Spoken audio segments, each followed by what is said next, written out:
আসসালামু আলাইকুম। আমি মোহাম্মদ মাজিদুল ইসলাম। আজকে আপনাদের কাছে নিয়ে আসছি হচ্ছে সিভিএলএম 11, যার নাম হচ্ছে develop competency based assessment tools.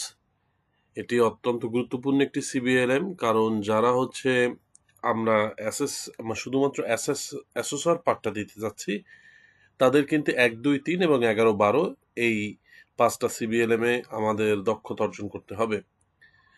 তো সেক্ষেত্রে হচ্ছে অ্যাসেসর এবং ট্রেনার দুই পক্ষের জন্য এটা খুবই গুরুত্বপূর্ণ। আমরা এই সিবিএলএম এর যে লার্নিংটার ক্ষেত্রে আমরা দুই ধরনের ভাষা ব্যবহার করেছি, একটা হচ্ছে বাংলা এবং একটা ইংরেজি। বাংলা ব্যবহার করেছি আমাদের বোঝার ক্ষেত্রে যেন আমাদের স্পষ্টতা তৈরি হয়, সেই জন্য বাংলা ব্যবহার করেছি, এবং ইংরেজিতে ব্যবহার করেছি হচ্ছে অ্যাসেসমেন্টে যে রাইট ডাউনটা করতে হবে আমাদের ইংরেজিতে, সুতরাং আমাদের সেই জন্য আমাদের ইংরেজি ব্যবহার করা। আমরা এই ভিডিওগুলো তাদের জন্যই তৈরি করেছি যারা হচ্ছে দেখা গেল যে অনেক ব্যস্ত থাকেন, অফিস আদালতে ওইরকম সময় দিতে পারেন না। এতগুলো পৃষ্ঠা দেখা গেল এক একটা সিবিএলএম এ মোর দ্যান 100 পেজ, তো এতগুলো পেজ খুঁটিনাটি পড়া অনেক সময় সম্ভব হয় না। সেই জন্য তাদের জন্য, এবং ঘর সংসারে অনেক মা বোনরা কাজ করেন, যারা দেখা গেল ঘর সংসারে কাজ করে এত কাজের প্রেসারে তারা এইগুলায় ওইরকম ভাবে সময় দিতে পারেন না। তো তাদের কাছে এই ভিডিওগুলো সহজ করে নিয়ে আসা এবং অ্যাসেসমেন্ট ওরিয়েন্টেড করা, এই কারণে দেখা গেল 10টার পর তারা যদি খুব অল্প সময়ের জন্য আধা ঘন্টার জন্য বসে একটু প্র্যাকটিস করে, অল্প দিনের অল্প অল্প প্র্যাকটিসে তাদের একটা সুন্দর প্রিপারেশন হয়ে গেল। দেখা গেল যখন একেবারে ফাইনালি ডিটারমাইন করবে, তখন তাদের কাছে অনেক শব্দ এবং অনেক টার্ম গুলো তাদের কাছে আর অপরিচিত মনে হবে না, তাদের কনফিডেন্স লেভেলটা অনেক হাই থাকবে। এবং আমার এই প্রশ্ন এবং হচ্ছে প্রশ্নের অ্যান্সারগুলো এমনভাবে তৈরি করা যে অ্যাসেসমেন্টের মতো করে কেউ যদি বিশদভাবে জানতে চান, প্রত্যেকটা টপিকের পেজ নাম্বার দেওয়া আছে আপনার সিবিএলএম মেইন বইয়ে, পিডিএফ বইয়ে গিয়ে বিস্তার জানতে পারবেন, বা ইউটিউব বা গুগলে সার্চ দিয়ে ওই টপিক সম্পর্কে বিস্তার জানতে পারবেন। এখানে ছোট্ট করে কনসেপ্টগুলো আলোচনা করা, কারণ হচ্ছে আমরা যদি 20টা প্রশ্ন অ্যান্সার করতে 1 ঘন্টায়, তাহলে আমাদের জন্য সময় থাকবে হচ্ছে 3 মিনিট করে। তার মধ্যে 30 সেকেন্ড হচ্ছে দেখা গেল আমাদের প্রশ্ন বুঝতে যাবে, বাদবাকি 2 মিনিট 30 সেকেন্ড আমাদের উত্তরটা রাইট ডাউন করতে আমরা সময় পাবো। সুতরাং ওইভাবেই এইটা তৈরি করা। অনেক বেশি লিখতে পারবো না, কারণ তাহলে হচ্ছে আমাকে পরীক্ষার হলে কোনো না কোনো প্রশ্ন ছেড়ে আসতে হবে, সেটা আসলে আমাদের জন্য কোনো ভায়াবল কিছু না। প্রত্যেকটা প্রশ্নই যেন আমরা টাচ করতে পারি এবং তথ্যভিত্তিক আলোচনা থাকে সেইগুলায়। না হয় হচ্ছে দেখা গেল যে আমাকে আবার যখন আমি ভাইবা দিব, তখন আমাকে ওই কোশ্চেনগুলো আবার আমাকে স্পষ্ট করতে হবে। আমরা আশা করব যে আপনারা আমাদের এই যে এই উদ্যোগকে সাদগায়ে জারি হিসেবে আল্লাহ কবুল করুক, এবং আপনারা আমাদের সাথে থাকবেন, অনেক বেশি শেয়ার করবেন। এরকম যারা আছে তাদের সাথে মানে এই ভিডিওগুলা, এই আমাদের যে ইউটিউবের এই চ্যানেলটার ব্যাপারে মানে আলোচনা করবেন, শেয়ার করবেন, লাইক দিবেন, যাতে সবার কাছে এটা পৌঁছে যায়। মানুষ যদি উপকৃত হয় তাহলেই হচ্ছে আমাদের মূল উদ্দেশ্য সফল।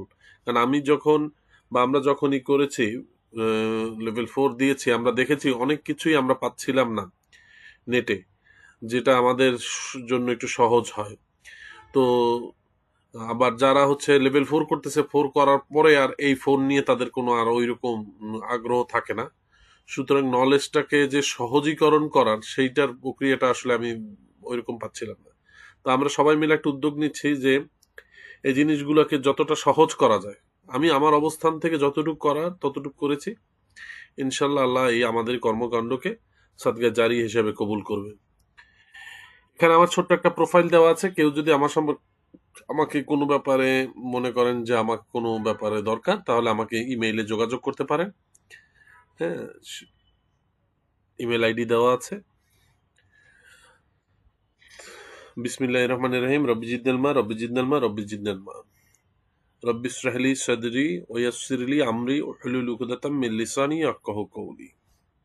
আল্লাহ আপনাকে আমাকে কবুল করুক এবং আমাদের এই সুন্দর এই প্রচেষ্টাকে আল্লাহ সহজ করুক। দেখুন, প্রথমে যে বিষয়টা নিয়ে একটু কথা বলতে যাচ্ছি সেটা হচ্ছে সক্ষমতা। সক্ষমতা আপনি সিবিএলএম 11-তে, পেজ নাম্বার হচ্ছে 12-তে পাবেন। তো সক্ষমতা আমরা কোথা থেকে পাবো? জীবনের অভিজ্ঞতা থেকে, ফর্মাল এডুকেশন থেকে, অ্যাপ্রেন্টিসশিপ থেকে, শিক্ষানবিশ থেকে, অন দ্য জব এক্সপিরিয়েন্স, আমরা যে চাকরি করি সেখানে এক্সপিরিয়েন্স থেকে পাবো, সেলফ হেল্প প্রোগ্রাম থেকে পাবো, training and development programme, training এবং ডেভেলপমেন্ট প্রোগ্রামের মাধ্যমেও আমাদের সক্ষমতা বা কম্পিটেন্সি অর্জন করতে পারবো। তো একটা বিষয় বলি, অনেকে বিরক্ত হতে পারেন, অনেকগুলো টপিক বারবার আসছে অনেক সিবিএলএম এ। আসলে এটা তো আমার নিজের তৈরি করা না। সিবিএলএম এ যদি ওই টপিকগুলো থাকে তাহলে হচ্ছে রিপিট হলে আমিও দেখা গেল রিপিট করছি ভিডিওতে, দেখা গেল কোনোটা 10-এও আছে, 11-তেও আছে, 12-তেও আছে। তো আমি চেষ্টা করছি সিবিএলএম এ যা আছে তাই মানে করার জন্য, তুলে নিয়ে আসার জন্য। যদি ডবল থাকে আবার ডবল নিয়ে আসছি। যাই হোক, আমাদের প্রিপারেশনটা তো ভালো হবে। দ্বিতীয় হচ্ছে কি ফিচার অফ কম্পিটেন্সি। কি ফিচার অফ কম্পিটেন্সিতে আমরা বলতেছি being able to do the job, আমি আসলে ওই কাজটি করার মতো সক্ষমতা আমার আছে। Knowing how and why things are done, আমি জানতেছি কিভাবে এবং কেন এই মানে জিনিসটা ঘটে বা জিনিসটা মানে তৈরি হয়। Knowing what to do if things go wrong, যদি কোনো ধরনের ব্যত্যয় ঘটে বা কোনো ভুল পথ হয় তাহলে কি করতে হবে। Are having the right approach to do a job properly and safely, এবং সঠিক অ্যাপ্রোচটা কি এই কাজটা প্রপারলি এবং সেফলি করার জন্য। এই চারটা জিনিসকে আমরা বলবো কি ফিচার অফ দ্য কম্পিটেন্সি, যেটা আমরা পারবো সিবিএলএম এর 12 নম্বর সিবিএলএম এ, পেজ নাম্বার 12। এই সিবিএলএমটা আপনার পিডিএফটা আমার এই ডিসক্রিপশন বক্সে পাবেন। তারপর বলছে ডাইমেনশন অফ দ্য কম্পিটেন্সি, যেটা হচ্ছে পেজ নাম্বার 12-তে সিবিএলএম এর 11 নম্বর সিবিএলএম এ পেজ নাম্বার 12 এবং 10 নম্বর সিবিএলএম এ পেজ নাম্বার 63-তে আছে। তো ডাইমেনশন হচ্ছে 4টা: task skill, task management skill, আর কন্টিজেন্সি ম্যানেজমেন্ট স্কিল, আর জব অ্যান্ড রোল এনভায়রনমেন্ট। তাহলে আমরা যদি এই চারটার একটু বিশদ দেখবো যে আসলে চারটা কি: task skill, task management skill, contingency management skill, আর হচ্ছে জব অ্যান্ড রোল এনভায়রনমেন্ট। এখন টাস্ক স্কিল বলতে কি বোঝাচ্ছে? টাস্ক স্কিল বলতে বোঝাচ্ছে ইন্ডাস্ট্রি স্ট্যান্ডার্ড অনুযায়ী কোনো নির্দিষ্ট কাজ করার জন্য যে দক্ষতা প্রয়োজন তাকে টাস্ক স্কিল বলি। ইংরেজিতে বলে যদি লিখতে চাই তাহলে the ability to perform the task, এটাই হচ্ছে আমি টাস্ক। হ্যাঁ, ইন্ডাস্ট্রি স্ট্যান্ডার্ড অনুযায়ী কোনো নির্দিষ্ট কাজ করার জন্য যে দক্ষতা তাকে আমরা টাস্ক স্কিল বলছি। তাহলে টাস্ক ম্যানেজমেন্ট স্কিলটা কি? টাস্ক ম্যানেজমেন্ট স্কিলটা বলতেছি the ability to manage a range of task to complete work requirement. বলছে পরিকল্পনা অনুযায়ী কতগুলো ছোট ছোট কাজ সমন্বয় করে একটি বড় কাজ সম্পন্ন করার দক্ষতাকেই টাস্ক ম্যানেজমেন্ট স্কিল আমরা বলতেছি। পরিকল্পনা অনুযায়ী অনেকগুলো ছোট ছোট কাজকে সমন্বয় করে একটি বড় কাজ সম্পন্ন করার দক্ষতাকেই টাস্ক ম্যানেজমেন্ট স্কিল বলছি। এক্ষেত্রে চারটা বিষয় আমাদেরকে মনে রাখতে হবে। আমাদেরকে প্রায়োরিটাইজ টাস্ক জানতে হবে, ইন্টিগ্রেটেড টাস্ক জানতে হবে, প্ল্যান টাস্ক জানতে হবে, আর অর্গানাইজড টাস্ক। আপনি যদি কোনটার পরে কোনটা কাজ করতে হবে, কোনটা বেশি গুরুত্বপূর্ণ হতে পারে সেটা দেরিতে সাবমিট হয়েছে, কিন্তু গুরুত্বপূর্ণের কারণে গুরুত্বের বিবেচনা সেটা আগে করতে হবে। যদি এই প্রায়োরিটাইজ টাস্কটা করতে পারেন তাহলে দেখবেন আপনার অনেক ম্যানেজমেন্ট লেভেলে আপনার অনেক দক্ষতা বাড়বে। ইন্টিগ্রেটেড কাজগুলোর সাথে ইন্টিগ্রেটেড করতে হবে, টাস্কগুলোর সাথে প্ল্যান করতে হবে, আপনাকে পরিকল্পনা অনুযায়ী আগাতে হবে, অর্গানাইজ, এবং প্রত্যেকটা জিনিস আপনি সুন্দর সুচারু রূপে অর্গানাইজ ওয়েতে করতে হবে। এই চারটা জিনিস ভেরি ইম্পর্টেন্ট, যেটা হচ্ছে টাস্ক ম্যানেজমেন্ট স্কিলে। তাহলে আপনাদের টাস্ক ম্যানেজমেন্ট স্কিল নিয়ে যদি কিছু আসে তাহলে লিখবে ability to manage a range of task to complete work requirement, priority task, integrated task, plan task, organise task. নম্বরটা যাচ্ছে কন্টিজেন্সি ম্যানেজমেন্ট, মানে কাজের সময় কোনো সমস্যার সম্মুখীন হলে তাৎক্ষণিক সমাধান করে কাজটি সম্পন্ন করতে পারাকেই কন্টিজেন্সি ম্যানেজমেন্ট স্কিল বলে। মানে আমি একটা দুর্ঘটনা ঘটে গেছে, এখন তো সেটা তো আমার কিছু করার নাই, আমাকে তো আপাতত এটা একটা সামাল দিতে হবে, আপাতত একটা তাৎক্ষণিক সমাধান দিয়ে কাজটা সুন্দরভাবে সমাধান করতে পারাটাই হচ্ছে কন্টিজেন্সি ম্যানেজমেন্ট স্কিল। এখন আমাদের সময় কিন্তু আমাদের রিটেন অ্যাসেসমেন্টের সময় দেখা গেল অনেকের 2টা কলম থাকে, কারণ একটা যদি কোনো কারণে আমাদের ব্রেক ব্রেক ঘটে বা কোনোটা নন মানে ফাংশন না করে, তাহলে যেন অন্যটা দিয়ে করতে পারে। এটা একটা কন্টিজেন্সি ম্যানেজমেন্ট স্কিল, তাই না? অনেক সময় আমাদের দেখা গেল যে স্কেল আনি না পরীক্ষার খাতায়, তো আমরা করি কি, স্কেল না আনলে আমরা হচ্ছে যে আমরা পেপারটাকে নিজেরা সুন্দর করে ভাঁজ দিয়ে চারদিকে ভাঁজ দিয়ে স্কেলের মতো কাজ করি, তাই না? এটা কন্টিজেন্সি ম্যানেজমেন্ট। অনেক সময় স্কেল না আনার কারণে ছোট্ট একটা লম্বা দাগ দিতে পারে না, আমরা একটা কলম দিয়ে একটা কলমকে স্কেল হিসেবে ব্যবহার করে আরেকটি কলম দিয়ে দাগ দিতে পারি, এটাও একটা কন্টিজেন্সি ম্যানেজমেন্ট স্কিল। হ্যাঁ, এখন কারেন্ট নাই, জেনারেটরও তো একটা কন্টিজেন্সি ম্যানেজমেন্ট স্কিল। এরকম not everything in the workplace goes according to your plan. The ability to respond to irregularities and break in routine, এটাই হচ্ছে আমার কন্টিজেন্সি ম্যানেজমেন্ট স্কিল। এখন জব অ্যান্ড রোল এনভায়রনমেন্টে তাহলে কি? জব অ্যান্ড রোল এনভায়রনমেন্ট হচ্ছে কর্মস্থলে সকলের প্রয়োজন মিটিয়ে সুসম্পন্ন বজায় রেখে নিরাপত্তার সাথে কাজ করার দক্ষতাকে। আপনি যে এনভায়রনমেন্টে কাজ করবেন সেখানে সবার সাথে একটা সুসম্পর্ক বজায় রাখবেন, নিরাপত্তার সাথে কাজ করার দক্ষতাকে আমরা বলতেছি job and role environment. The ability to deal with responsibility and expectation of workplace, এটাকে আমরা বলতেছি জব অ্যান্ড রোল এনভায়রনমেন্ট।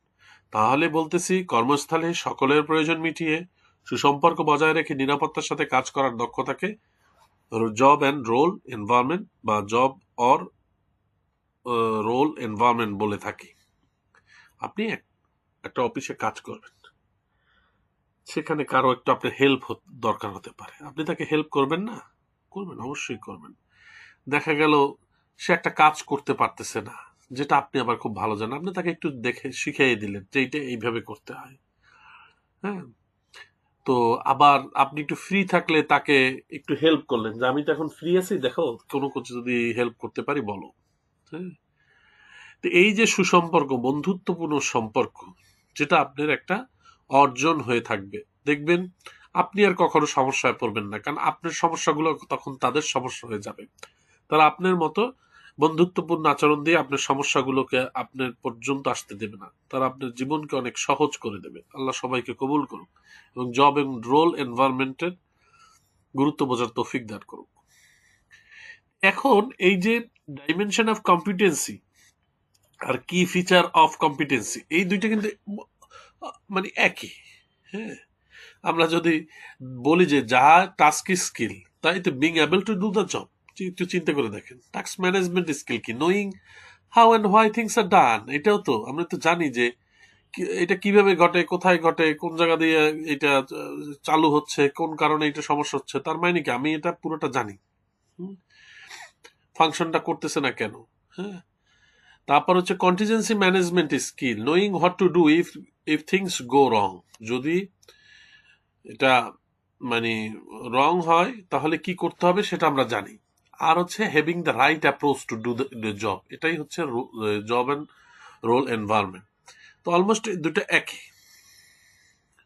যদি আপনাদের ডাইমেনশন অফ কম্পিটেন্সি আসে তাহলে আপনারা লিখবেন task skill, task management skill, contingency management skill, job and role environment. আর যদি আপনার কি ফিচার আসে তাহলে being able to do the job, knowing how and why things are done, আর knowing what to do if things go wrong, having the right approach to do a job, এভাবে লিখবেন। এখন যে কথাটা নিয়ে বলবো সেটা হচ্ছে আমাদের এভিডেন্স নিয়ে। এভিডেন্স আলোচনা মূলত হচ্ছে মানে বলে কি, এভিডেন্স হচ্ছে দুই ধরনের, একটা হচ্ছে ডিরেক্ট এভিডেন্স আর একটা হচ্ছে indirect evidence. Direct evidence is that can be observed or witnessed by the assessor. Direct এভিডেন্সকে অবজার্ভ করা যায় এবং এর অ্যাসেসর এর মানে সাক্ষী থাকে। হ্যাঁ, ডিরেক্ট এভিডেন্সে যে না আপনি এটা করছেন। ইনডিরেক্ট এভিডেন্স হচ্ছে এইটা assessor, indirect evidence is evidence that candidate work, যেটা ক্যান্ডিডেট নিজে করে থাকে, that can be reviewed or examine by the assessor, যেটা রিভিউ করতে পারে অথবা এক্সামিন করতে পারে অ্যাসেসর। হ্যাঁ, তো এইটা সিবিএলএম এর 11 পেজ নাম্বার 29 মানে 29-এ দেওয়া আছে, সিবিএলএম 10-এর পেজ নাম্বারে 57 দেওয়া আছে, সিবিএলএম 12-এর এটা 78 এবং 80-তে দেওয়া আছে। তাহলে আমরা এখানে ডিরেক্ট এবং ইনডিরেক্ট এভিডেন্স আমরা পেলাম।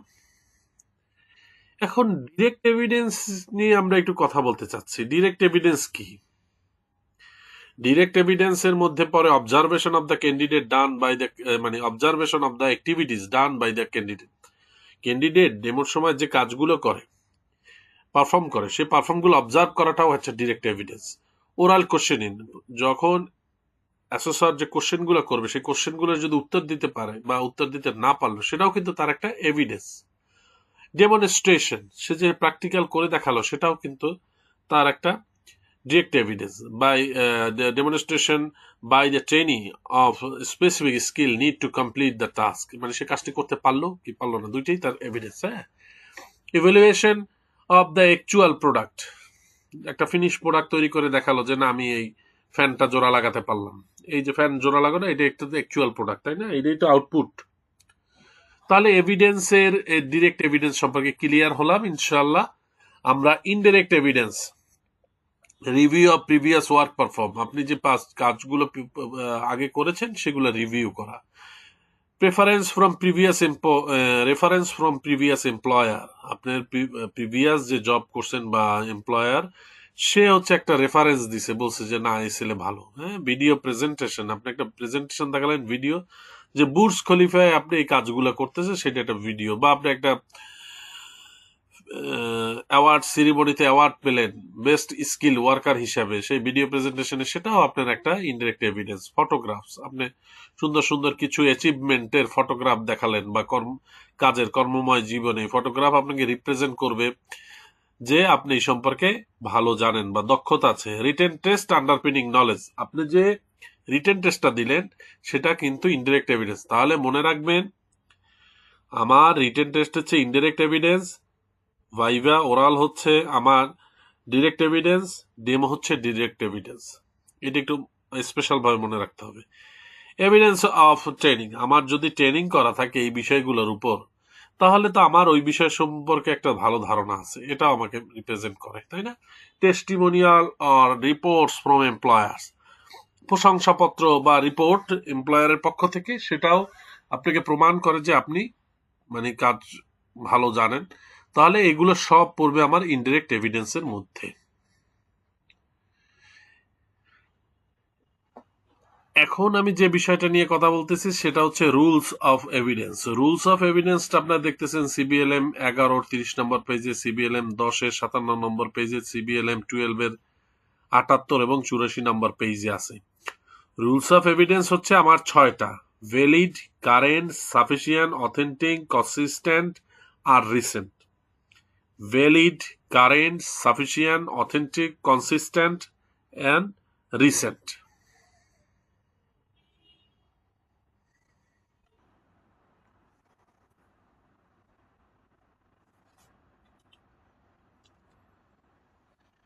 এখন যদি আমরা বলি যে ভ্যালিড, যে এই যে রুলস অফ এভিডেন্সে ভ্যালিড বলতে কাকে বোঝাচ্ছে?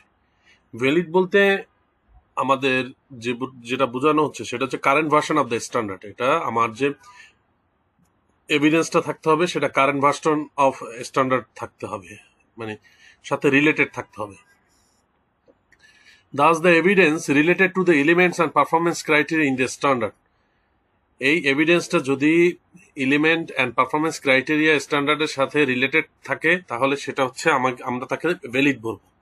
আর সর্বশেষ বলবো যে does the evidence consist with the range of variable and evidence guide, এইটা যদি আমাদের কনসিস্ট থাকে রেঞ্জ অফ ভেরিয়েবল এবং এভিডেন্স গাইডের সাথে, তখনই আমরা তাকে ভ্যালিড বলবো। তাহলে সাফিসিয়েন্ট কখন বলবো? যখন আমার এই এভিডেন্সটা 4 ডাইমেনশন অফ কম্পিটেন্সির সাথে মানে মিট করবে, তখন আমরা তাকে সাফিসিয়েন্ট বলবো। এবং যখন এই এভিডেন্স গুলা সবগুলো এলিমেন্টসকে কভার করবে, তখন আমরা সাফিসিয়েন্ট বলবো। তাহলে অথেন্টিক বলবো কখন? যখন এই এভিডেন্সটা ওই ক্যান্ডিডেট নিজেই নিজে করছে, এটা প্রমাণ হয়, তখন তাকে বলবো অথেন্টিক, মানে আপনি নিজের হাতের করা কাজ, হ্যাঁ, এভিডেন্সটা আপনি নিজে তৈরি করছেন। আর current, does the evidence reflect the candidate's current knowledge, এটা যদি ক্যান্ডিডেটের কারেন্ট নলেজটাকে রিফ্লেক্ট করে, তাহলে আমরা তাকে বলবো হচ্ছে কারেন্ট। আর কনসিস্টেন্ট, বলা হয় যে does the evidence show the candidate consistently meet the standard under the work place condition. যদি এভিডেন্স এইটা শো করে বা প্রমাণ করে যে ক্যান্ডিডেট কনসিস্টেন্টলি ধারাবাহিকভাবে এই যে স্ট্যান্ডার্ড মেনটেন করে ওয়ার্ক প্লেসে সে কাজগুলো করতে পারবে, তখন তাকে আমরা বলবো হচ্ছে কনসিস্টেন্ট। আর রিসেন্ট হচ্ছে does the evidence less than 5 years old. এই এভিডেন্সটা যদি আমাদের 5 বছরের নিচে হয় তখন তাকে বলবো হচ্ছে রিসেন্ট। তাহলে এই জিনিসগুলা সবসময় যে এই যে 6টা আসে এরকম ভাবে না। অনেক সময় দেখা গেল রিসেন্ট আর অথেন্টিক বলতে আমরা এভিডেন্সের ক্ষেত্রে আমরা রিসেন্ট আর অথেন্টিক বলতে কি বুঝি? অনেক সময় কনসিস্টেন্ট অ্যান্ড ভ্যালিড আসতে পারে, ভ্যালিড অ্যান্ড সাফিসিয়েন্ট আসতে পারে। হ্যাঁ, যদি এরকম আসে তাহলে আমরা সুন্দরভাবে একটু মাথায় ঠান্ডা রেখে আমাদের এই উত্তরগুলো আমরা রাইট ডাউন করার চেষ্টা করব। একটা কমন জিনিস নিয়ে একটু কথা বলতে যাচ্ছি। অনেকের মধ্যেই হচ্ছে এটা নিয়ে অনেক ধরনের ভুল বোঝাবুঝি থাকে বা অস্পষ্টতা থাকে। মেথড, অ্যাসেসমেন্ট টুলস আর এভিডেন্স নিয়ে। এটা সিভিএলএম 10-এর 57 নম্বর পেজে আর সিভিএলএম 11-র হচ্ছে আমাদের 50 নম্বর পেজে আছে। তো মেথডটা হচ্ছে কি? মেথডটা হচ্ছে পদ্ধতি, যেমন রিটেন টেস্ট, ডেমো, ওরাল। এটা হচ্ছে আমার মেথড। আমার অ্যাসেসমেন্ট হবে 3টা মেথডে। হ্যাঁ, 3টা পদ্ধতিতে আমার অ্যাসেসমেন্টটা হবে। আমাকে রিটেন নিবে, আমাকে ডেমো দিতে হবে, আর একটা হচ্ছে ওরাল দিতে হবে। এখন আর এই যে রিটেন দিলাম, রিটেনে আমাকে কি দিবে? সেটা হচ্ছে আমাকে একটা রিটেন কোশ্চেনিয়ার দিবে। আবার ডেমোতে আমাকে কি দিবে? একটা জব শিট দিবে, জব স্পেসিফিকেশন শিট দিবে। আর ওরালে দিবে কি? ওরাল একটা কোশ্চেন শিট দিবে, যেটা যে 5টা কোশ্চেন থাকবে বা 6টা কোশ্চেন থাকবে এরকম। এখন এভিডেন্সটা কি? এভিডেন্সটা তো হচ্ছে আমার প্রমাণপত্র, যে আমি রিটেনের প্রমাণপত্রটাই হচ্ছে আমার এভিডেন্স। হ্যাঁ, আবার ডেমোর প্রমাণপত্রটাই হচ্ছে, এখন রিটেনের প্রমাণপত্রটা কি? মেথডের প্রমাণপত্রই হচ্ছে এভিডেন্স, তার রিটেনের প্রমাণপত্র হচ্ছে written answer sheet. Written answer sheet তৈরি হয়েছে কিভাবে? অ্যাসেসমেন্ট টুলস এর মাধ্যমেই তো, তাই না? তাহলে ডেমোর এভিডেন্স কি? Observation checklist. তা এই অবজারভেশন চেকলিস্ট কিসের উপর ভিত্তি করে তৈরি হয়েছে? সেটা হচ্ছে জব স্পেসিফিকেশন শিটের মাধ্যমে তৈরি হয়েছে। সে সবগুলো স্পেসিফিকেশন অনুযায়ী কাজগুলো করতে পারলো কিনা সেইটাই তো আমরা দেখতেছি, তাই না?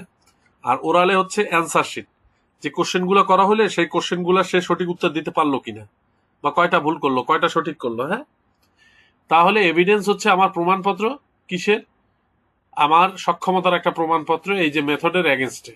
আর অ্যাসেসমেন্ট টুলস, যার মাধ্যমে আমি এই প্রমাণপত্রটা সংগ্রহ করি। তাহলে আমরা মেথড, অ্যাসেসমেন্ট টুলস এবং এভিডেন্স বুঝতে পারলাম। এখন অ্যাসেসমেন্ট টুলসটা কি?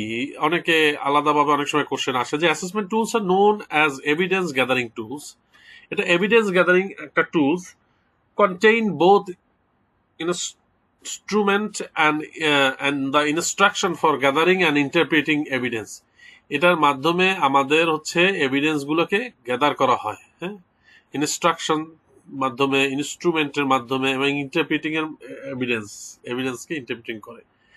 তাহলে আমরা খুব সহজে বলবো assessment tools known as evidence gathering tools containing both instrument and the instruction for gathering and interpreting evidence. আপনারা যদি আমাদের এই চ্যানেলটাকে সাবস্ক্রাইব করেন এবং লাইক শেয়ার করেন তাহলে আমরা খুব উপকৃত হই, কারণ তাহলে হচ্ছে এই চ্যানেলটা সবার কাছে ছড়িয়ে যায়, মানুষ আরো বেশি উপকৃত হবে। আল্লাহ আপনাদের কর্মকাণ্ডকে কবুল করুক। এখন বলছে what is the purpose of the evidence gathering tools. Evidence gathering tools এর মানে পারপাসটা কি? বলছে যে পারপাসটা হচ্ছে to help the candidate understand what is expected. তারপর to keep focus the evidence gathering is to be facilitated by the assessor. আর 3 নম্বরে বলা হয়েছে টু রেকর্ড ইভ্যালুয়েট আউটকাম। আর 4 নম্বরে বলা হয়েছে to identify the required action necessary to address the skill and knowledge gap. হ্যাঁ, এই চারটা হচ্ছে আমাদের পারপাস এভিডেন্স গ্যাদারিং টুলস এর। পারপাস অফ দ্য অ্যাসেসমেন্টটা কি? পারপাস অফ দ্য অ্যাসেসমেন্টে সার্টিফাই কম্পিটেন্সি। আমি যে কম্পিটেন্সি হচ্ছে আমাদের তার একটা সনদায়ন হচ্ছে আমার একটা পারপাস অ্যাসেসমেন্টে, তাই না? ডিটারমাইন দ্য ট্রেনিং গ্যাপ, আমাদের যে ট্রেনিং এ কি শিখলাম, কি শিখালো আর আমি কি শিখলাম, তার যে গ্যাপটা সেটা ডিটারমাইন করা যায়। মিট অর্গানাইজেশনাল রিকোয়ারমেন্ট, আমার প্রতিষ্ঠানে কি কি চাচ্ছে আর আমার আমি কি মানে পারি, এটাও একটা মানে বোঝা যায়, গ্যাপ বোঝা যায়। মেজার দ্য ওয়ার্ক পারফরমেন্স, আমি কতটুকু কাজ পারি সেটাও তো বোঝা যায়। তা বলছে purpose of the assessment is gather relevant information about the student or the trainee performance or progress or the determine student interest to make judgment about the learning process। এই জিনিসটাই বলছে যে পারপাস অফ দ্য অ্যাসেসমেন্ট। আমরা এটা clear.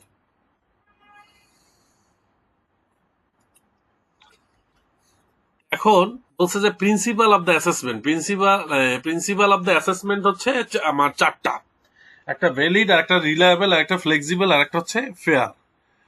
Valid, reliable, flexible, fair, এটা সিবিএলএম 10 page number 23 এবং সিবিএলএম 11 page number 84 দেওয়া আছে। এখন ভ্যালিড বলতে বোঝাচ্ছে অ্যাসেসমেন্ট বৈধ হয় তখন যখন তারা অ্যাসেসমেন্ট করার জন্য যা যা দাবি করে তা যদি অ্যাসেসমেন্ট চলাকালীন সময় করতে পারে। অ্যাসেসমেন্ট বৈধ হয় তখন যখন তারা অ্যাসেসমেন্ট করার জন্য যা যা দাবি করে তা যদি অ্যাসেসমেন্ট চলাকালীন সময় করতে পারে। অ্যাসেসর কি মূল্যায়ন করবেন সে সম্পর্কে সম্পূর্ণরূপে সচেতন হতে হবে এবং তা যেন সঠিকভাবে মূল্যায়ন করতে পারে, তখনই আমরা ভ্যালিড বলবো। হ্যাঁ, আর এভিডেন্স পর্যাপ্ত হলে অ্যাসেসমেন্টের বৈধতা অর্জিত হয় এবং সংগৃহীত এভিডেন্স যেন ক্রাইটেরিয়া এবং স্ট্যান্ডার্ডের প্রকৃত প্রয়োজনীয়তা প্রতিফলন করে। অ্যাসেসমেন্ট কি ইন্ডাস্ট্রি স্ট্যান্ডার্ড অনুযায়ী হতে হবে, তাহলে আমরা ভ্যালিড বলবো। আর অ্যাসেসমেন্টের জ্ঞান ও দক্ষতাকে তাদের ব্যবহারিক প্রয়োগের সাথে একীভূত হতে হবে। এই বিষয়গুলো যখন আমার থাকবে অ্যাসেসমেন্টের মধ্যে, তখন তাকে আমরা বলবো অ্যাসেসমেন্ট ভ্যালিড। এইটাই আমরা ইংরেজিতে বলার চেষ্টা করছি। অ্যাসেসমেন্ট আর valid when they assess what they claim to assess. Assessor are fully aware of what is to be assessed. আর বলছে validity is achieved when evidence is sufficient. আর assessment of competency should be integrated knowledge and skill with practical application. আর it is testing what is need to test. যা test করা প্রয়োজন তাই শুধুমাত্র test করা হচ্ছে। It is testing what training program promise to provide and deliver. Training program যা provide এবং করবে এবং ডেলিভার করবে, যে মানে যেটা প্রমিস করছে, যেটা প্রোভাইড করবে এবং ডেলিভার করবে, সেইটাই আমি যেন টেস্ট করি, বাইরে যেন কোনো কিছু টেস্ট না করি। তাহলে তারা এইগুলোকে আমরা বলবো হচ্ছে ভ্যালিড। এখন রিলায়েবল বলতে বোঝাচ্ছি কি? রিলায়েবল বলতে বোঝাচ্ছি reliability is the consistency and accuracy of the assessment process. এখন বলছে reliability mean that under the same condition for the same unit of competency all assessor should reach the same decision based upon the collected evidence. যে evidence collect করা হলো set স্ট্যান্ডার্ডের অ্যাগেনস্টে, এই এভিডেন্সে assessor যেই আসুক না কেন, প্রথম অ্যাসেসর যদি কম্পিটেন্ট বলে তাহলে সব অ্যাসেসর কম্পিটেন্ট বলবে। প্রথম অ্যাসেসর বলে যদি এভিডেন্সের ভিত্তিতে নট ইয়েট কম্পিটেন্ট, তাহলে সবাই বলবে নট ইয়েট কম্পিটেন্ট, কারণ এভিডেন্সটাই তো কম্পিটেন্ট, আবার এভিডেন্সটাই হচ্ছে নট ইয়েট কম্পিটেন্ট হওয়ার মতো। তো এভিডেন্সই কথা বলবে আপনি কম্পিটেন্ট অথবা নট ইয়েট কম্পিটেন্ট। এখানে অ্যাসেসর কোনো ফ্যাক্টর না, অ্যাসেসর তো জাজ করে হচ্ছে বেসড অন দ্য এভিডেন্স এবং as per the relation with the মানে কি বলবো সেট স্ট্যান্ডার্ড, তাই না? সেটাই হচ্ছে আমরা রিলায়েবল বলবো। এখন ফ্লেক্সিবলটা কি? ফ্লেক্সিবলটা আমরা বলতেছি যে learner can demonstrate the learning through direct, indirect and supplementary evidence. আপনি আপনার যে নলেজটা, আপনি লার্নিংটাকে ডেমনস্ট্রেট করতে পারেন। আপনি রিটেন দেখাইতে পারলেন না, কিন্তু ডেমোতে দেখাইতে পারলো আপনাকে ফ্লেক্সিবল ভাবে ধরে নেবে যে আপনি এটা জানেন। আপনি ডেমোতে হয়তো বা ভালোভাবে বলতে মানে রিটেনে পারেন না, কিন্তু দেখা গেল ওরালে আপনি সুন্দর করে বুঝাই বললেন যে আমি এই জিনিসটা জানি, এইটার এই আমি নার্ভাসের কারণে আমি লিখতে পারি না, সময় স্বল্পতা, সেটা আপনাকে নিবে। এবং flexibility allow reasonable adjustment in timing format, written, verbal and assessment location. বলছে যে ফ্লেক্সিবিলিটি যদি কেউ যদি রিজনেবল অ্যাডজাস্টমেন্ট দরকার হয়, কারো যদি ডান হাতে প্রবলেম থাকে, সে যদি রাইট হ্যান্ড নিতে চায় রাইট হ্যান্ড নিতে পারবে। সে যদি এক্সট্রা একটু টাইম নিতে চায় সেটাও হয়তো বা পরিস্থিতির উপর ডিপেন্ড করে অ্যাসেসর এবং বোর্ড প্রতিনিধিদের সম্মতিক্রমে সেটা অ্যালোকেট করা যেতে পারে। আবার যদি দেখা গেল যারও ডান হাতে লেখে না, বাম হাতে লেখে, তার বাম হাত দিয়ে লেখার মতো একটা অ্যারেঞ্জমেন্ট করা, এই বিষয়গুলা দেখা গেল যদি কারো ফিজিক্যাল কোনো ডিসেবিলিটি থাকে, সে দেখা গেল দোতলা বা তিনতলায় যদি অ্যাসেসমেন্টে রুমে দিতে সম্মত মানে অপারগ হয়, তাহলে নিচে তার জন্য একটা আলাদা সিটিং অ্যারেঞ্জমেন্টও করা যেতে পারে। হ্যাঁ, এই জিনিসগুলো ফ্লেক্সিবিলিটি আমাদের এই সিবিডিএ তে আছে, ট্রেডিশনাল সিস্টেমে এগুলো অতটা পাওয়া যায় না। এখন ফেয়ার বলতে কি বোঝাচ্ছি? ফেয়ার বলতে বোঝাচ্ছি একেবারে খুব সহজ, যে অ্যাসেসমেন্টের ভিতরে কোনো বয়স, জেন্ডার, গোত্র, অঞ্চল ভেদাভেদ থাকবে না, যুগোপযোগী হবে না, তাকে মানে যুগোপযোগী হবে, তাকে ফেয়ার অ্যাসেসমেন্ট বলি। আপনি কোথা থেকে আসছেন, আপনি আপনার কোন বংশ, কোন ব্যাকগ্রাউন্ড, কোন এলাকা, হ্যাঁ, আপনি এগুলো কোনো ম্যাটার না। ম্যাটার হচ্ছে মানে সবার জন্যই একই রকম আমরা ট্রিট করব, মানে all are equal to us. হ্যাঁ, এটাই হচ্ছে fair.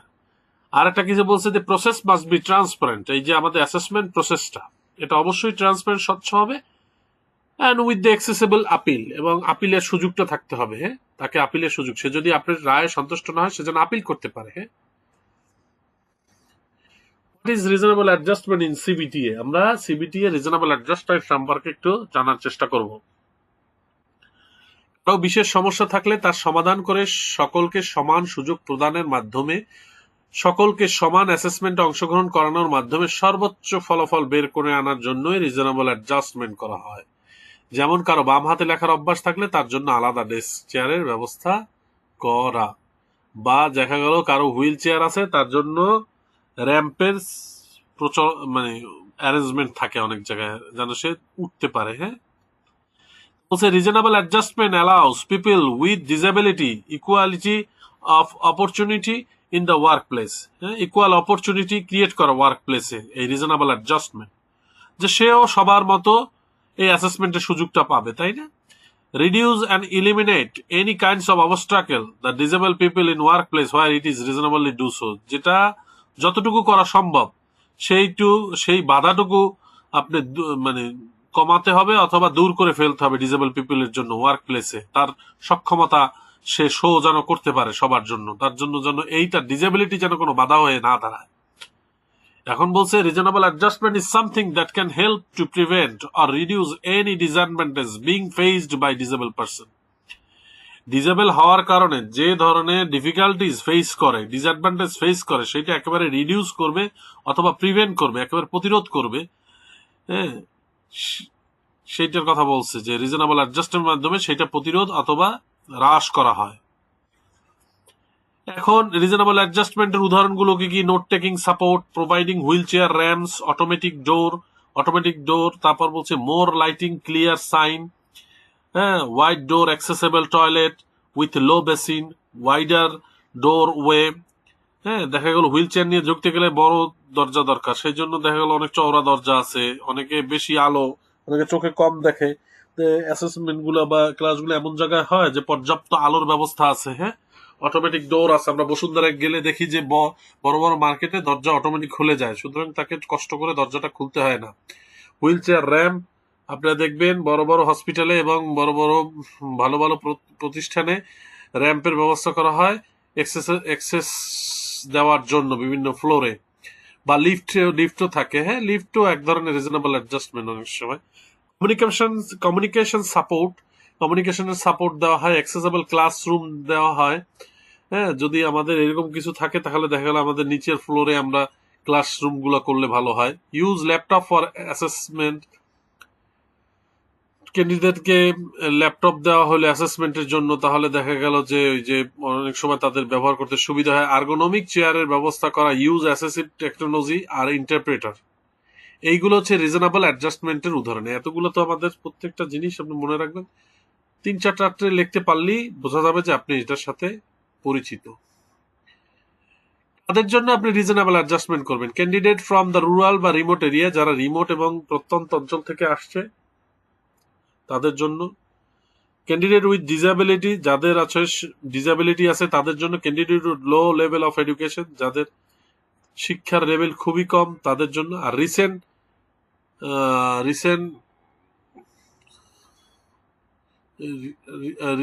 Returnees to the workforce, এদের জন্য আমরা হচ্ছে রিজনেবল অ্যাডজাস্টমেন্টটা করব। এখন validation of assessment tools, validation of assessment tools এর দরকার কেন? পেজ নাম্বার 114 বলছে validation of assessment tools is process where the developer compares the evaluate the use of the effectiveness. সোজা কথা, ভ্যালিডেশন করা হয় ইফেক্টিভনেস চেক করার জন্য।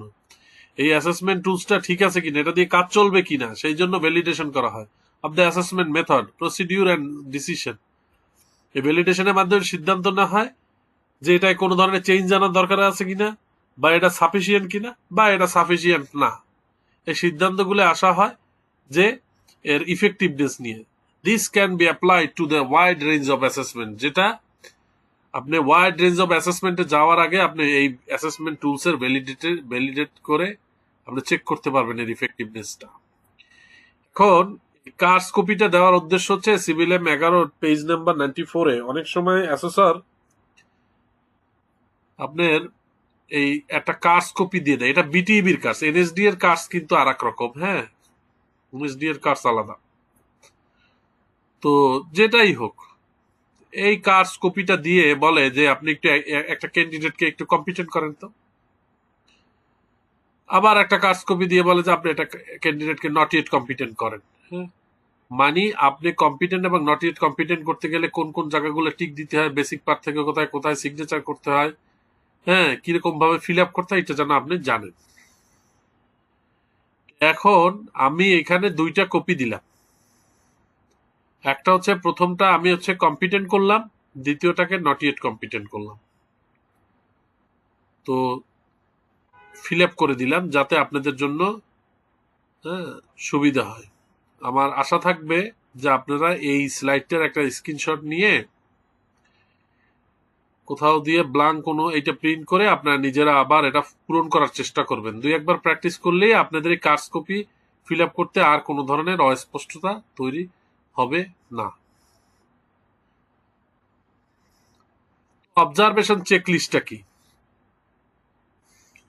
বলছি অবজারভেশন চেকলিস্টটা হচ্ছে it is a tools used when observing performance in the real work situation. Was someone doing something to see if they can do it properly? It is recommended default form of competency based program. আসলে যখন একটা demo চলতে থাকে তখন অ্যাসেসরের পক্ষে তো সবার জিনিসটা মনে রাখা সম্ভব না, তখন সে প্রত্যেকের জন্য এই যে চেকলিস্ট, অবজারভেশন চেকলিস্ট ইউজ করে। এই অবজারভেশন চেকলিস্টে দেখা যাচ্ছে তার মানে আন্ডারপিনিং নলেজ আছে কিনা, আন্ডারপিনিং স্কিল আছে কিনা, ক্রিটিক্যাল অ্যাসপেক্ট অফ আছে কিনা, এই জিনিসগুলা সে কন্টিজেন্সি ম্যানেজমেন্ট স্কিল আছে কিনা, এই জিনিসগুলা সে অবজারভেশন চেকলিস্টে দেয় যে সে পিপি ব্যবহার করছে কিনা, রাইট ওয়েতে রাইট অ্যাপ্রোচে কাজটা করছে কিনা, যেটা তারে পরবর্তীতে একটা এভিডেন্স আকারে থাকে। এবং হচ্ছে সে যদি মনে থাকে, মনে মনে জাজমেন্ট করে, তাহলে তো পরবর্তীতে সেটা তো প্রুফ থাকলো না। অবজারভেশন চেকলিস্টে বোঝা গেল যে প্রুফ হিসাবে কোন ক্যান্ডিডেট, কোন শ্রেণী কোন বিষয়টায় ভুল করছে, কোনটাকে আমরা সঠিক বলে ধরি নাই, আবার কোনটাকে সঠিক বলে ধরছি, বা কে সম্পূর্ণ সঠিকভাবে তার কার্য সম্পাদন করতে পারছে। দেখা গেল একজন লিখলো যে জব শিট সে প্রপার ভাবে ফলো করে নাই, কাজ করছে যেটা আগে করা দরকার আগে কোনো মানে মানে সিরিয়াল মতো বা যেভাবে প্রেসক্রাইব করা হয়েছে সেইভাবে করে নাই। তাহলে অবজারভেশন চেকলিস্ট এক ধরনের এভিডেন্স, যেটার মাধ্যমে হচ্ছে আমাদের মানে আমাদের কাজের পারফরমেন্সটাকে অবজার্ভ করা হয় রিয়েল ওয়ার্ক সিচুয়েশনে। হ্যাঁ, and different way of presenting question. এখন কোশ্চেনের ক্ষেত্রে একটা হচ্ছে ওপেন কোশ্চেন, মানে ক্লোজ কোশ্চেন। ক্লোজ কোশ্চেনটা হচ্ছে ইয়েস নোর মধ্যে সীমাবদ্ধ। আপনি আপনার কি আপনার কি বিএসসি, আপনি কি ডিপ্লোমা আছে? Yes or no? না আমার নাই, আমার আছে। Open end. আপনার এডুকেশন ব্যাকগ্রাউন্ড একটু বলেন। হ্যাঁ, সর্বোচ্চ তো আমি বললেন আমার অনার্স করছি এসে, মাস্টার্স করছি এসে, বা আমার ডিপ্লোমা এইতে, তাহলে আর একটু ইলেবোরেটলি আপনার আপনার বিষয়গুলো বলার মতো আছে। কোনো ইয়েস নোর মধ্যে আপনাকে সীমাবদ্ধ করে নাই। সে ফর এক্সাম্পল আপনি রাজনৈতিক মতাদর্শ জানতে চাওয়া হচ্ছে, বলা হয়েছে যে যে আপনি আওয়ামী লীগ করেন না বিএনপি করেন, আপনি আওয়ামী লীগ বিএনপি দেখা গেল দুইটা কোনটাই করেন, আপনি করেন হচ্ছে দেখা গেল জাতীয় পার্টি, তাহলে সেটা থাকলো না। এখন এটা ক্লোজ কোশ্চেন। আর ওপেন কোশ্চেন বলবে যে আপনি রাজনৈতিক মতাদর্শ বলেন, কার রাজনীতি আপনার ভালো লাগে, তাই না? তখন আপনি দেখা গেল ওয়াইড রেঞ্জ থেকে আপনি আপনার মতো করে লিখতে পারবেন। আর সেফটির বলা হয়েছে, সেফটির কথা বলছে, the assessment tools must be demonstrated the safety precaution and the occupation and health safety. আপনি যখন অ্যাসেসমেন্ট টুলস মানে বলছে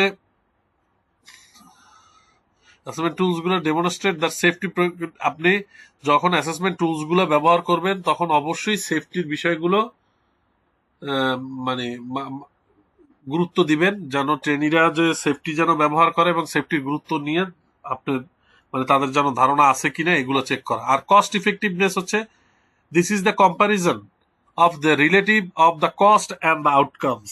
আমি যা খরচ করতেছি আর আমি যা পাচ্ছি, আমি 50,000 টাকা খরচ করে একটা ট্রেনিং করলাম, আর সেখান থেকে যে আমার নলেজটা আসলো সেটা কি যদি 50,000 সাথে ইকুইভ্যালেন্ট হয় তাহলে তো এটা কস্ট ইফেক্টিভ। আর ওটা দিয়ে যদি আমার ওইরকম কোনো কাজে না আসলে তাহলে তো আমি ইফেক্টিভ কস্ট ইফেক্টিভ না। আপনি 5,000 টাকা দিয়ে একটা জ্যাকেট কিনলেন, সেই জ্যাকেটটা কিনলেন হচ্ছে যে যেন আমার শীতে শীত রক্ষা হয়, কিন্তু দেখলেন যে এতে কোনো শীত তেমন একটা রক্ষা হচ্ছে না বা কাপড় অতটা ভালো না, তাহলে এটা কস্ট ইফেক্টিভ হলো না।